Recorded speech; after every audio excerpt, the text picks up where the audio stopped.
Kita hidup di dunia yang indah. Lihat saja benda-benda menakjubkan yang ada di sekelilingmu. Mari kita kembali ke awalnya dan melihat apa kata Alkitab tentang bagaimana segala sesuatu dimulai. Pada mulanya, Tuhan menjadikan langit dan bumi. Tuhan melintasi kegelapan dan berkata, "Jadilah terang." Ia menyebut terang itu siang dan kegelapan itu malam. Hari pertama selesai. Lalu Tuhan menciptakan sebuah batasan untuk memisahkan air yang ada di atas dari air yang ada di bawah. Ia menyebut batasan itu langit. Hari kedua selesai. Tuhan mengumpulkan semua air dan muncullah tanah kering. Ia menyebut tanah itu daratan dan air itu lautan. Lalu ia membuat tumbuh-tumbuhan. Ada rumput, tanaman berbiji, juga pepohonan. Hari ketiga selesai. Kemudian Tuhan menciptakan penerang di langit. Ia menciptakan matahari untuk siang dan bulan untuk malam, juga semua bintang. Hari keempat selesai. Tuhan menciptakan ikan untuk berenang di air dan burung untuk terbang di udara. Katanya pada mereka, "Beranak pinaklah, penuhilah bumi dengan kepakan sayapmu dan kicauan sukacitamu." Hari kelima selesai. Lalu Tuhan menciptakan binatang. Ia menciptakan ternak, hewan liar, dan binatang melata di tanah. "Tinggal satu lagi yang harus kuciptakan," kata Tuhan. "Inilah yang paling istimewa dari semuanya." Maka Tuhan menjadikan laki-laki dan perempuan persis seperti gambar dan rupa Allah sendiri. "Beranak cuculah," katanya. "Kuasailah dunia ini. Peliharalah semua ikan, burung, dan hewan." Hari keenam selesai. Lalu Tuhan melihat semua yang telah diciptakannya. "Bagus sekali," katanya. Maka pada hari ketujuh ia beristirahat dan menjadikan hari itu hari yang khusus. Hari ketujuh selesai. Manusia pertama, Adam dan Hawa, tinggal di taman yang amat indah yang diciptakan Tuhan bagi mereka. Tetapi iblis datang dalam rupa seekor ular yang amat licik. Iblis menggoda Adam dan Hawa. "Bukankah Tuhan berkata, kalian tak boleh makan buah dari pohon-pohon ini?" tanya ular pada Hawa. "Tidak, hanya buah dari pohon yang di tengah itu," jawab Hawa. "Kalau makan buah itu, kami akan mati." "Tidak, kalian tidak akan mati," kata ular. "Ada alasan kenapa Tuhan tidak mau kalian makan buah pohon itu.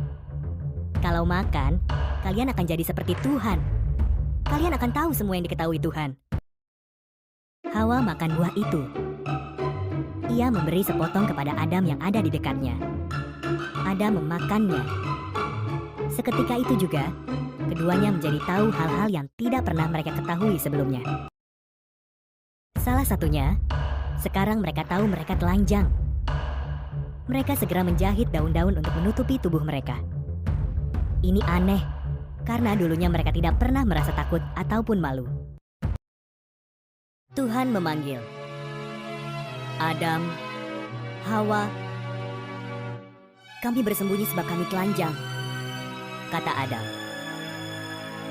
"Kalian tahu kalian telanjang karena kalian makan buah itu." Tuhan mengeluh. Lalu Adam menyalahkan Hawa dan Hawa menyalahkan ular. Tuhan berkata, "Ular, kau akan hidup menjalar dengan perutmu. Putra seorang perempuan akan mengalahkanmu. Hawa, kau akan menderita sakit saat melahirkan anak. Adam, kau akan bersusah payah mencari makan." Lalu Tuhan membuat pakaian bagi Adam dan Hawa, kemudian mengusir mereka dari taman itu. Ia menempatkan seorang malaikat berpedang api yang menyala di sana untuk mencegah mereka kembali. Bumi dipenuhi manusia. Namun, mereka begitu berdosa sehingga Tuhan menyesal telah menciptakan mereka. Tuhan memutuskan untuk mendatangkan air bah agar menyapu bersih semua orang jahat dari muka bumi. Ada seorang bernama Nuh yang tidak seperti manusia lain yang jahat. Nuh mengasihi Tuhan dan amat taat kepadanya. Tuhan memutuskan untuk menyelamatkan Nuh dan keluarganya dari air bah itu. Tuhan memperingatkan Nuh bahwa air bah akan datang. Ia menyuruh Nuh membuat perahu yang amat besar dengan atap pendek, dek 3 tingkat, 1 jendela, dan 1 pintu saja. Karena taat, Nuh membuat perahu itu. Lalu Tuhan menyuruh Nuh mengumpulkan segala jenis binatang, masing-masing 2 ekor. 1 jantan, 1 lagi betina. Nuh, keluarganya, dan hewan-hewan itu berbaris memasuki perahu. Dan Tuhan menutup pintu perahu itu. Turunlah hujan selama 40 hari 40 malam. Air tercurah dari langit, juga meluap dari semua samudra dan danau. Gunung paling tinggi pun terendam oleh banjir yang dahsyat itu. Sementara itu, Nuh sekeluarga dan hewan-hewan yang dibawanya aman di dalam perahu besar yang terapung di atas air bah itu. Tak sedetik pun Tuhan melupakan Nuh. Tuhan mengirim angin bertiup. Air pun mulai surut. Perahu Nuh terdampar di Gunung Ararat. Nuh melepas seekor burung merpati. Ketika burung itu tidak kembali, tahulah Nuh bahwa air bah sudah reda. Setelah semua tanah kering, Tuhan menyuruh mereka keluar dari perahu. Tuhan menaruh sebuah pelangi di langit. Inilah janji Tuhan bahwa Ia tak akan pernah lagi menggenangi bumi dengan banjir besar.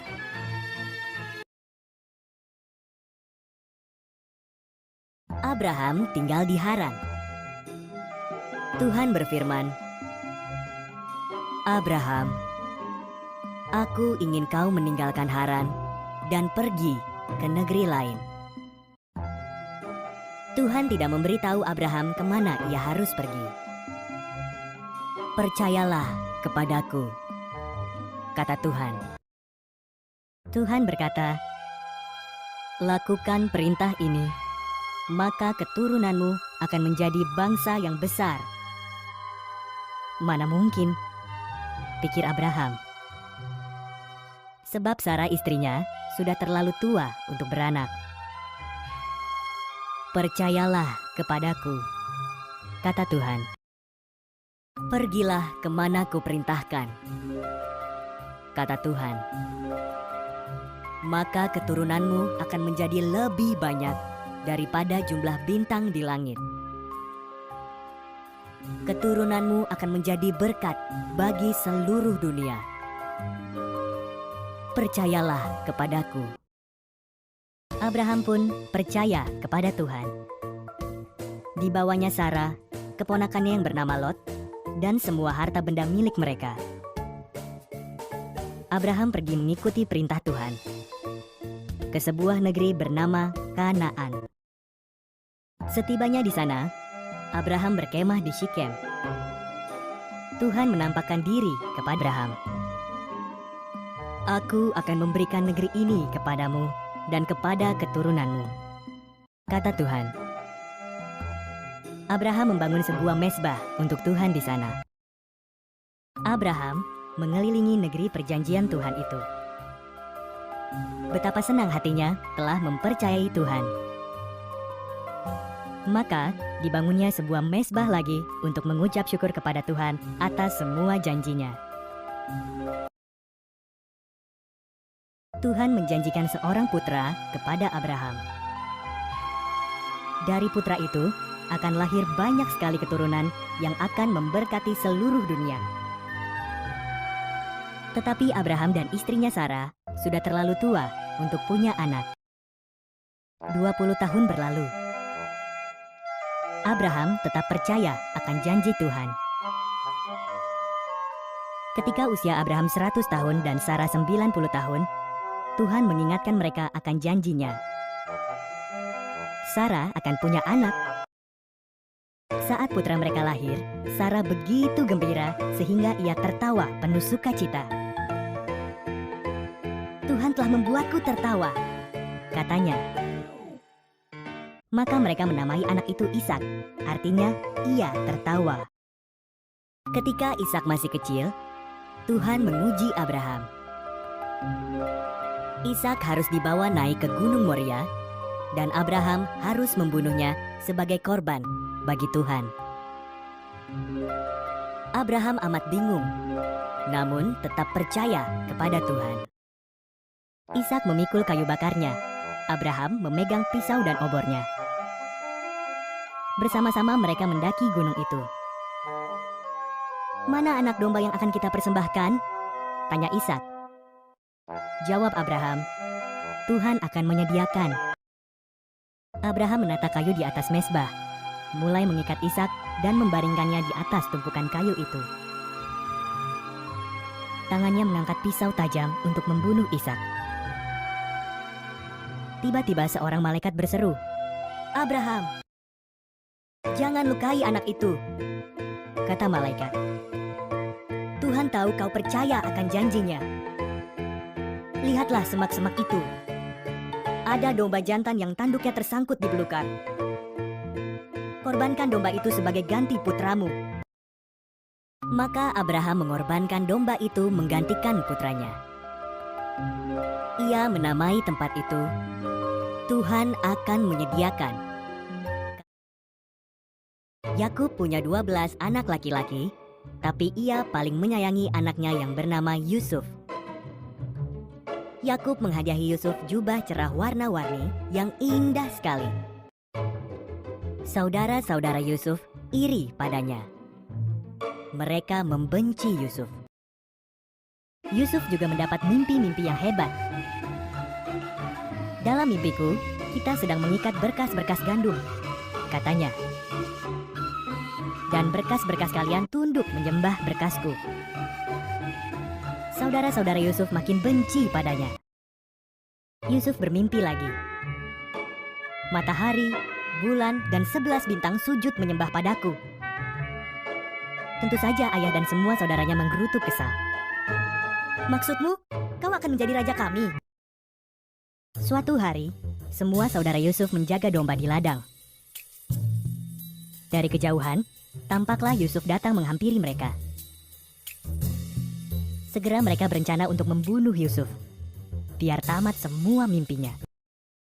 Ruben sang kakak berkata, "Jangan, kita tidak boleh membunuh adik sendiri.